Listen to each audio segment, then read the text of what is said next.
Welcome to your tutorial on correlation analyses. First, we'll look at checking assumptions. So we have our data set here, and you'll notice that we have a few variables, starting with our ID variable.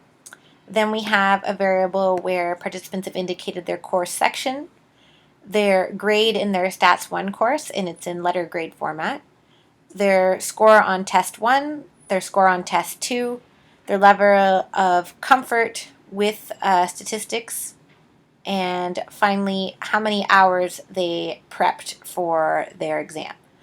So if we look at these, okay, as you can see here, So for course section, we have 4 sections, so A, B, C, and D. For their grade, same thing as well. They could have had A, B, C, or D for their grade. And then test 1, test 2 are measured at the interval ratio level. Course comfort also measured interval ratio, and hours of prep as well. So we have a categorical variable for course section, a ordinal variable for grade, and then we have 4 variables measured at the interval ratio level. So the first thing we want to do when we're going to run a correlation in SPSS is check our assumptions. So if you recall, for this course, we are only concerned about 2 of the assumptions for correlation. The first is that we have a linear relationship between variables, and the second is that we are dealing with 2 variables that are measured at the interval and ratio level. If you recall, if we don't have that and we have data that is at least measured at the ordinal level, we can make a correction, but for the Pearson correlation, we need to have interval and ratio data. So let's say to start, we're interested in knowing whether or not there's a relationship between participants' test 1 scores and their test 2 scores. So to look at whether there's a linear relationship, we need to create a scatter plot. To do that, we would click Graphs, Chart Builder, and then this dialog box is always going to open. You could just click OK. And it's pretty straightforward. What we're looking for is the scatter plot, and that's going to show us the relationship between 2 variables. So if we click Scatter here, and the default one is just in the corner. So you can double click, and it's going to open a few options. You don't need this. What you really just want to focus on is the list of variables here and the X and Y axis. So if you recall, in correlation, there is no official predictor variable, so it doesn't really matter which one we put on X or Y. It's just going to flip the orientation of the chart. So we're looking at test 1 and 2, so we'll put test 1 on the X axis and test 2 on the Y axis. Like I said, you can flip it, doesn't matter. And once that's done, we can click OK, or if you'd like to keep a copy of the syntax, you would click Paste. So we can do that right now. We click Paste, and we have the syntax for building the chart. So now we can run it, and we have our output. Okay, so we do have a big blob here. So what we do see is that it's not perfectly linear, but it's not any other shape. So as long as we have a big cloud of scores, that's fine. If you have something that kind of looks like this, it's fine. Something like that, it's fine. What we don't want to see is an obvious other shape. So say like a parable or an S, or something that comes up straight and then goes back down. Those would be problematic. But as long as it's linear or not something else, you can proceed. So in this case, we have more of a cluster up here, less down here, but no other obvious shape, so we may proceed. And then, of course, since our 2 variables, so test 1 and 2, are measured at the interval ratio level, we can proceed with the analysis. Next, we'll look at running the Pearson correlation. Okay, so to run the correlation, it's very straightforward in SPSS. So we're going to click on Analyze, Correlate, and Bivariate. And you'll see here that the default is already set up to run the Pearson correlation. So first thing we're going to do is select the variables we're interested in looking at. So that's test 1 and test 2.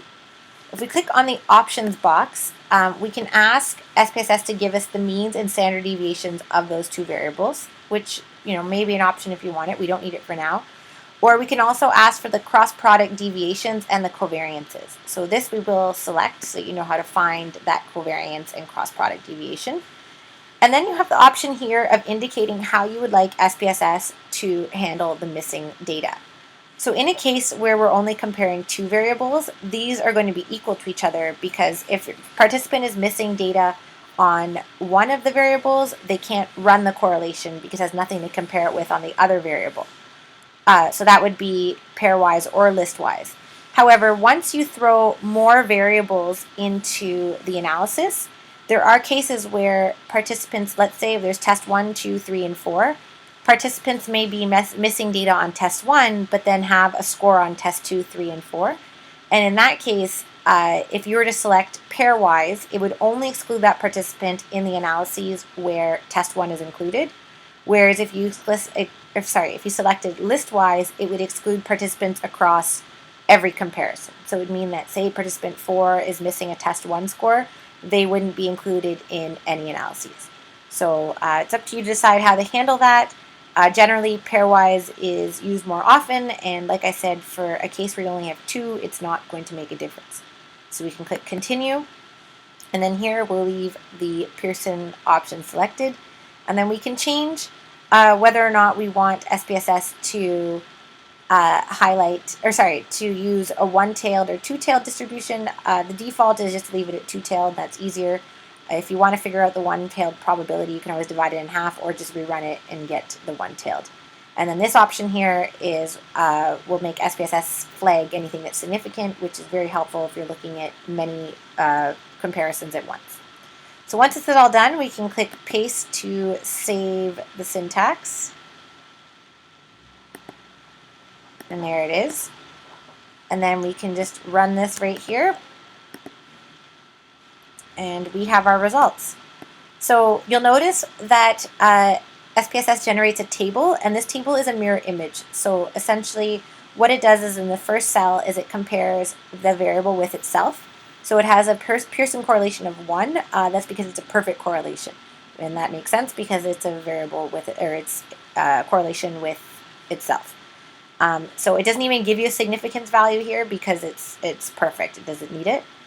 So then we have the sum of squares and cross product deviation, and cross product deviations, yes. So if you recall, this would just be equal to the variance because it's with itself. So it's equal to the variance and, the sum of squares rather. And then this here is equal to the variance because we're only dealing with one variable. And then this is the number of participants in the analysis. So really, we're not really interested in test 1 with itself. We are interested in test 1 with test 2. So if we look here, we have a score of 3.323 for the Pearson correlation.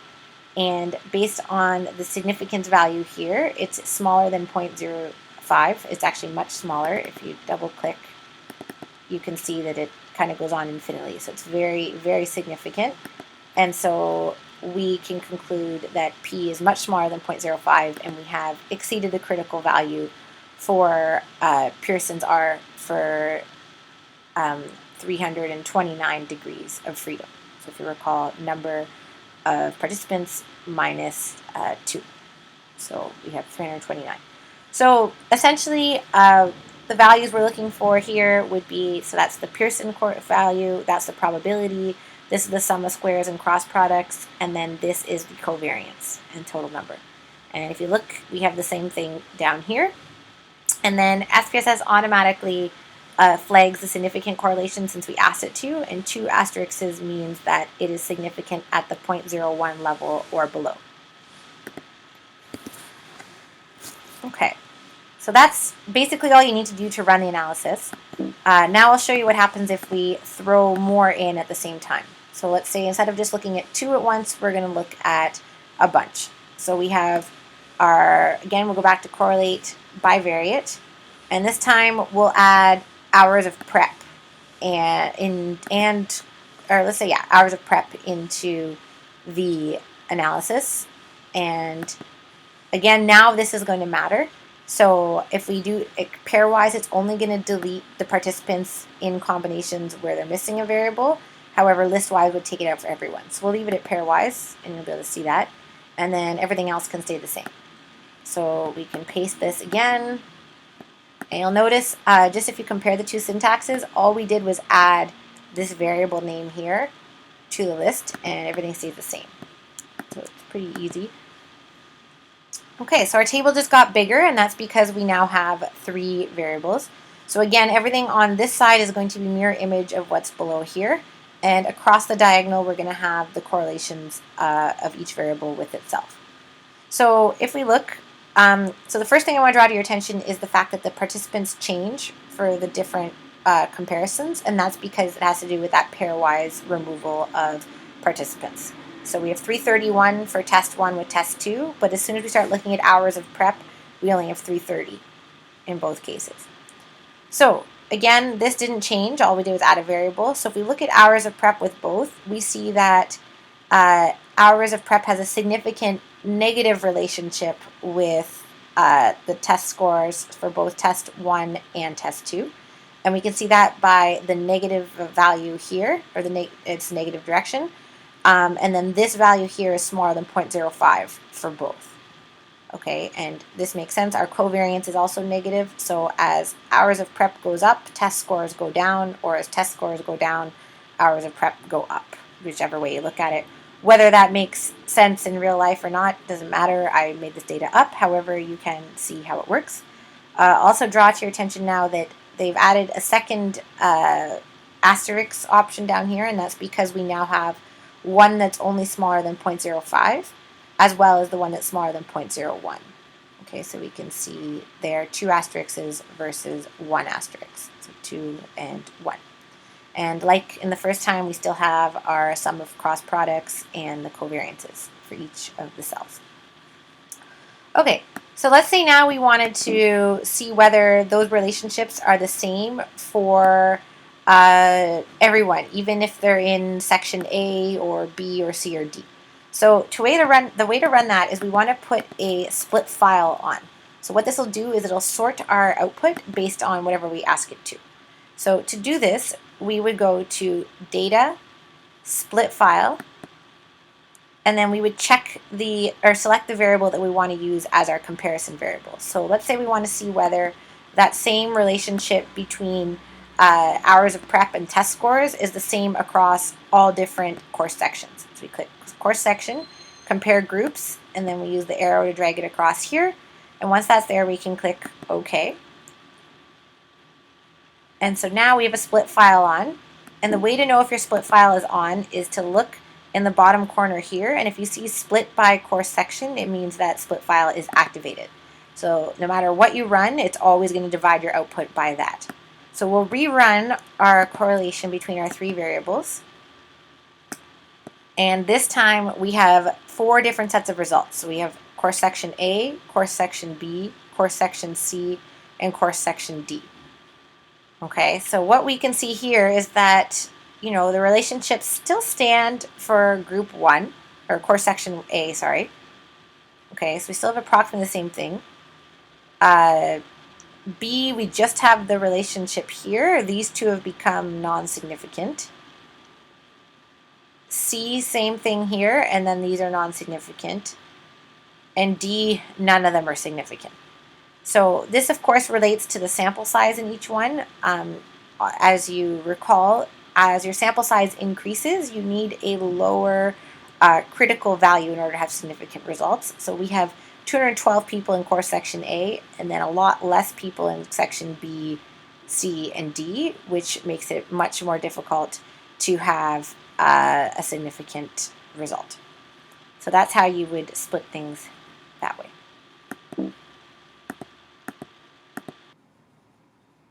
Next, we'll look at running partial correlations. Okay, so let's say this time we want to look at the relationship between test 1 and test 2 and hours of prep. But this time, instead of just looking at the relationship between all 3, we want to control for hours of prep while looking at the relationship between test 1 and 2. So to run this, we need to run a partial correlation, but before we should do that, we need to remove our split file that we just put on. So to remove split file, you're going to go back to Data, Split File, and select the Analyze All Cases box. Do not create groups, and click OK. And now once we close the output window, we should no longer see the split file here in the bottom. Okay, now we're ready to run our partial correlation. So to run a partial correlation, we're going to do correlate partial instead of bivariate. And here, I'll reset this here. So we have two different windows now. We have the variable window and the controlling for window. So in the variable window, we're going to put the two variables we're interested in actually comparing. And then pretty straightforward, the controlling for window is where we put the variable that we'd like to control for. So in this case, we're going to look at hours of prep. When we click on options, we still have the option to get the means and standard deviations of all the variables in the analysis.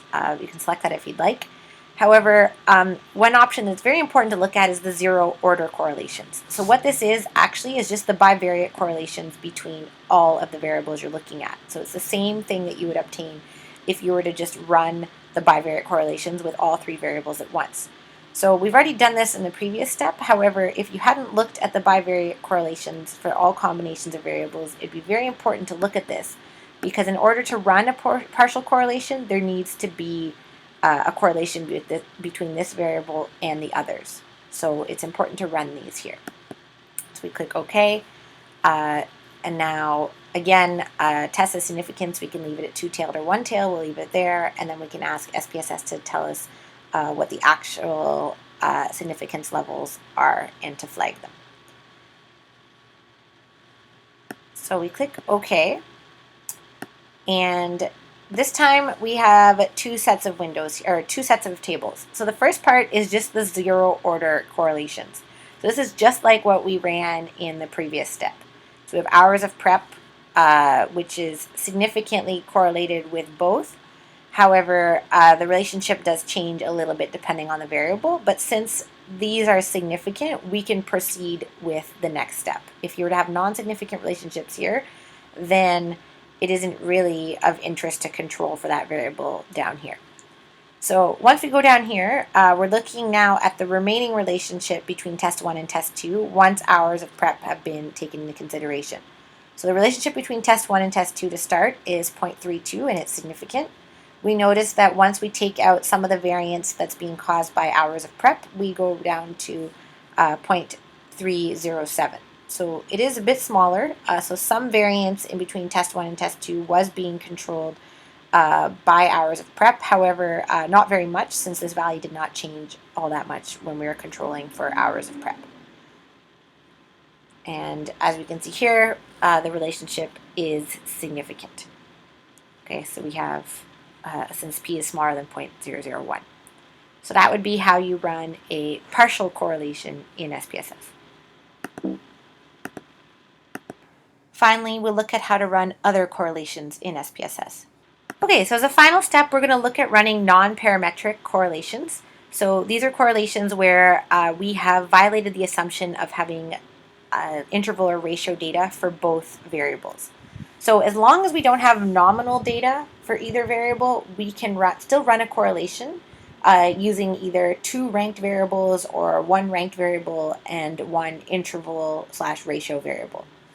So let's say now that we're interested in knowing the relationship between the stats 1 grade, okay, so either A, B, C, or D, and participants' score on test 1.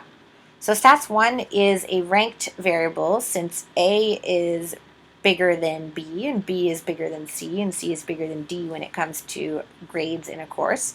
However, we don't really have the distance in between those scores. Everything gets lumped together, so we would have to call this an ordinal or ranked variable. However, our test scores have still stayed the same, so we can interpret those as an interval ratio.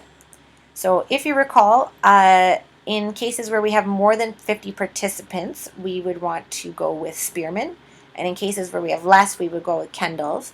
However, in this case, we have a very large sample, so Spearman's would be the more appropriate choice, but I will show you how to do both. So what we're going to do is go to Analyze, Correlate, Bivariate, and this time, instead of selecting Pearson's, we are going to select Kendall's tau and Spearman's.